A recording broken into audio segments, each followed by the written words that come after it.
And we are back on the Young Turks. Richard Eskow sitting in for Cenk Uygur with special guest Sam Cedar.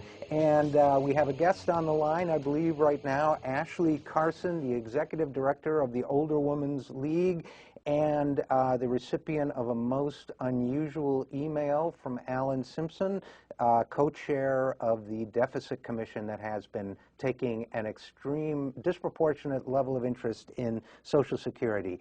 Ashley, are you with us? Okay. Thank you so much for coming on the Young Turks. We're glad to have you, and we'll have a couple questions for you, but I want to start with this. No one has asked you this in a public place that I've seen so far. What was your reaction when you opened this email? When you go to your inbox, you see an email from Alan Simpson. You'd made comments about his commission some 3-4 months before and about his deprecating remarks about Pink Panthers or something. What was your reaction when you first saw the email? I was pretty shocked. It seemed quite unprofessional coming from someone who's been appointed by the President of the United States. And what did it say? Most of our listeners will know, but what were a couple things that jumped out at you on that first read? Well, there's, of course, the line about Social Security being a cow with 310 million blanks.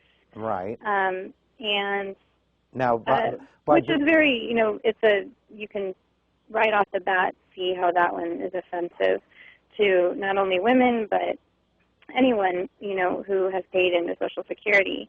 But there's a couple other parts of the email that were a subtler form of sexism.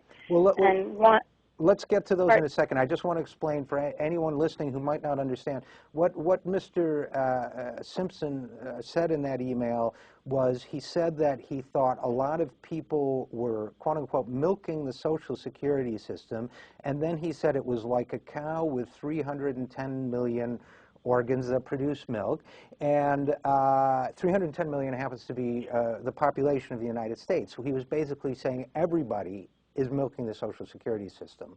So, and the word that he used, the 3-letter word for that organ, was... well, it was, he should have used the word cow teat, which yes. of course is part of a cow's udder. But I mean, we get the idea here. Right. So, so tell us, what was the rest of the letter that he wrote to you? Well, he referred me to a presentation by the Chief Actuary of Social Security, Stephen Goff.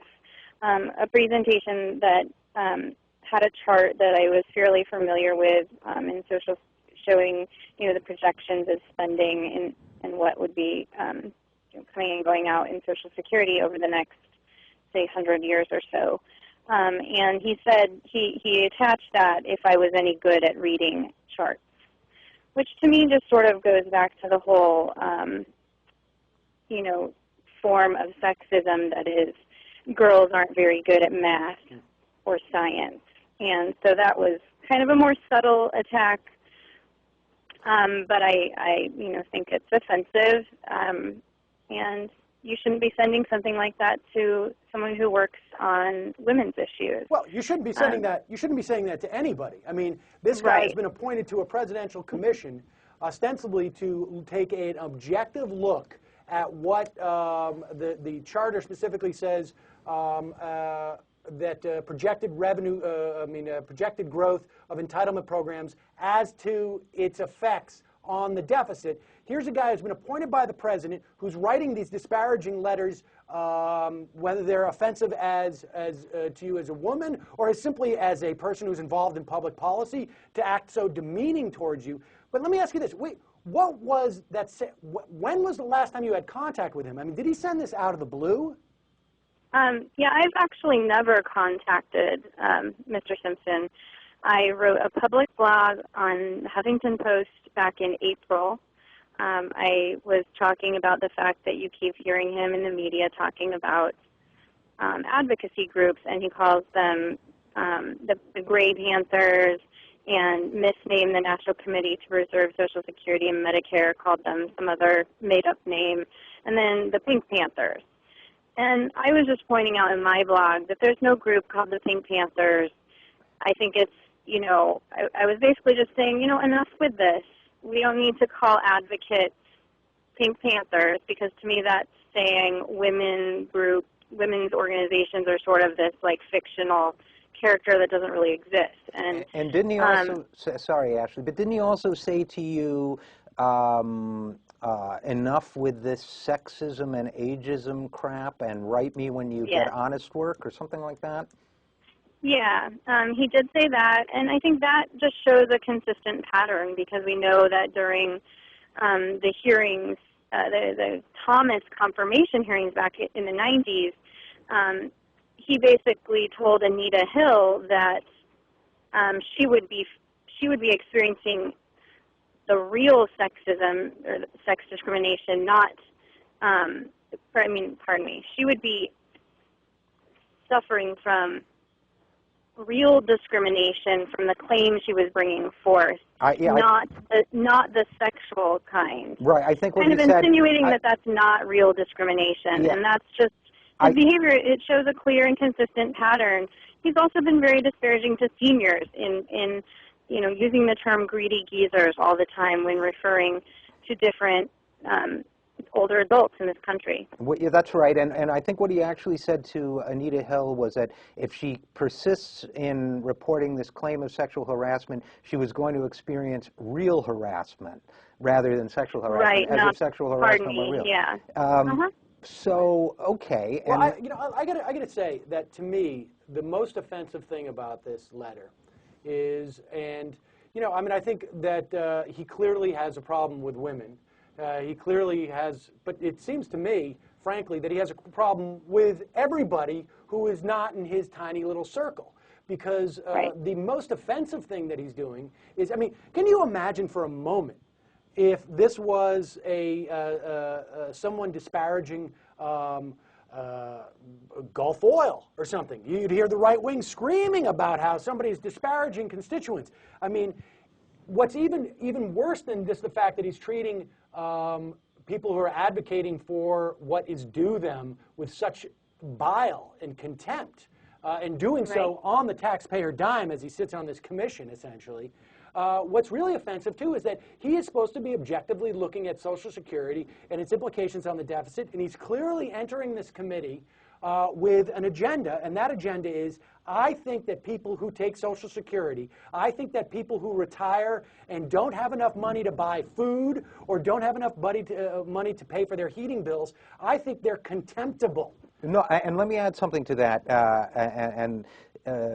for both of you to comment on. The other piece of it is that this image of suckling on a teat is one of dependency, but he's addressing that remark to people who have paid into the system their entire life. So they are not drawing something from somebody else. They are asking to get back. They paid premiums into a retirement insurance program. Correct. And they're getting their payoff.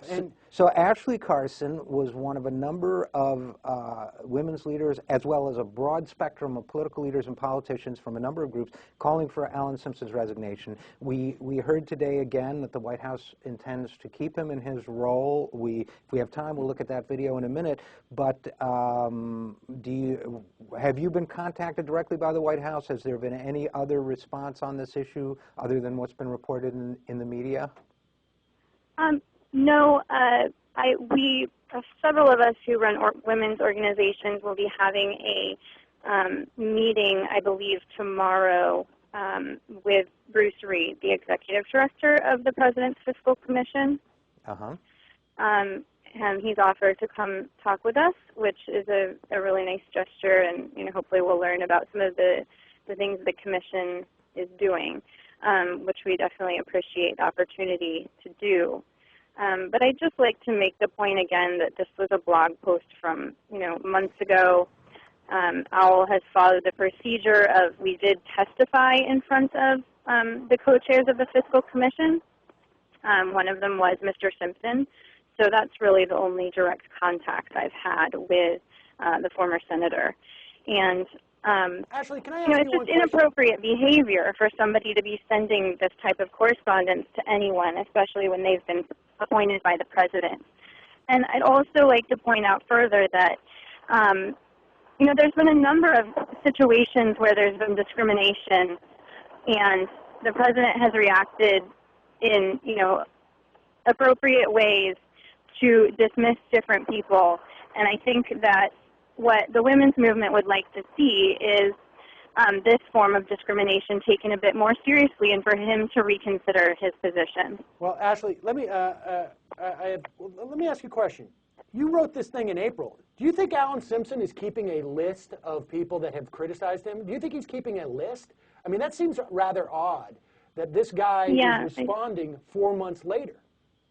I don't know what to tell you on that point. I think I just find the behavior very strange, and I really firmly believe that he lacks the judgment that's necessary to be in this type of important position.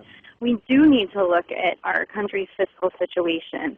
And, you know, I don't think he's the man to co-chair the commission illustrated by these types of actions. Well, I think there's a lot of support for that point of view. And Ashley Carson, thank you so much for coming on the program today.